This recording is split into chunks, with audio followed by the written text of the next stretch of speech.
is Mavic Air 2. You may have some questions, like, So what's different? well, let's start with the larger sensor.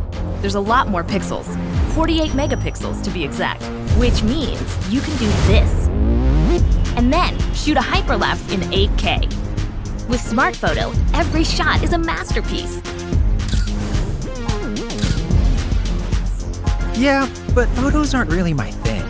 Don't worry, we've got you covered.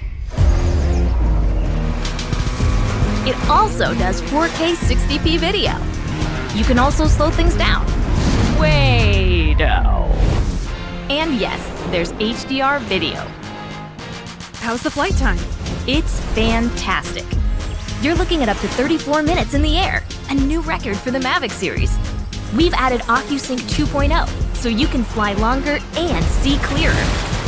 What if I'm not a great pilot? That's where Focus Track comes in, so you can fly like a pro. Or just press a button.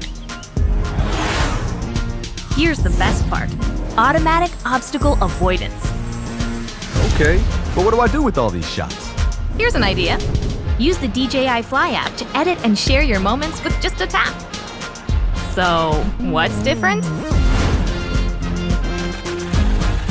A whole lot.